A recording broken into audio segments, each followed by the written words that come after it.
Welcome back to Sonic the Hedgehog Reads Chapter 7 of The Walking Dead Hope. I'm Sonic the Hedgehog.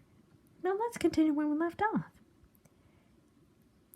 He let the words come out in a rapid string that Clementine had trouble keeping up with. I actually knew that, she whispered, looking away. You did? A twig broke a few feet away from them, and they turned to see a small squirrel skipping past them. Clementine dismissed the animal and turned back to Gabe. Yeah, Johnny told me right before I left you guys, she explained. Bendejo, the man muttered. I'm not sure what that means. I'm going to have to ask Tails later on. He sighed and looked at Clementine in the eyes as he said, Well, I still do. You still what? She repeated, blinking fast. I'm still in love with you, he whispered, looking down.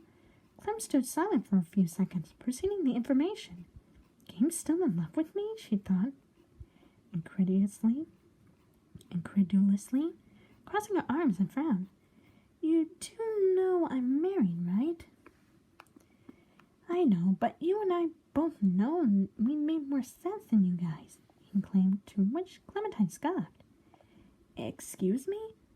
We know each other longer, and we have quite a lot in common, he explained, finally taking Clem in the eye, much more than Louis and you do anyway. Dang! I can't believe you say that, she spat, standing up. She swiped the hat off the trunk and swiftly put it on her head. With a final glare in Gabe's direction, she turned and stormed off into the woods. Gabe clumsily got to his feet and went after her, catching up and grabbing her arm. Wait, Clem, I'm sorry, he said. The woman slapped his hand away and put her hands on her hips.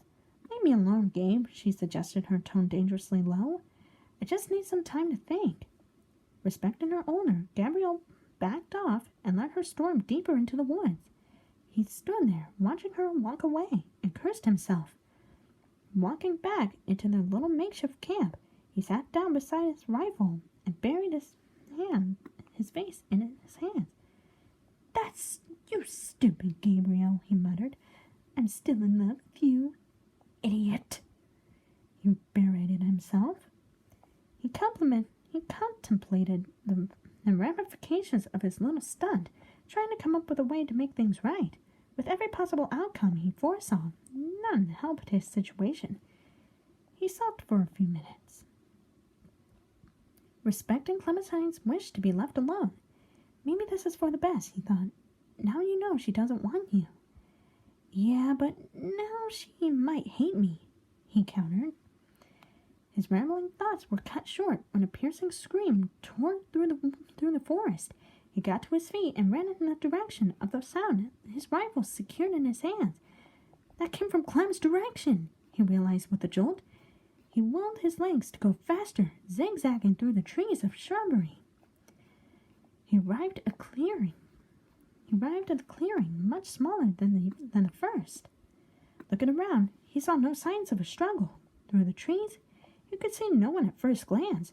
Whoever had been there had seemingly vanished into thin air. He stepped forward and suddenly stopped on his tracks when he spotted the only clue he had left. Clementine's hat was lying on the ground by a thin tree, his owner nowhere in sight. Clem? He asked into the silence. It seemed, however, that no answer was forthcoming. Clementine!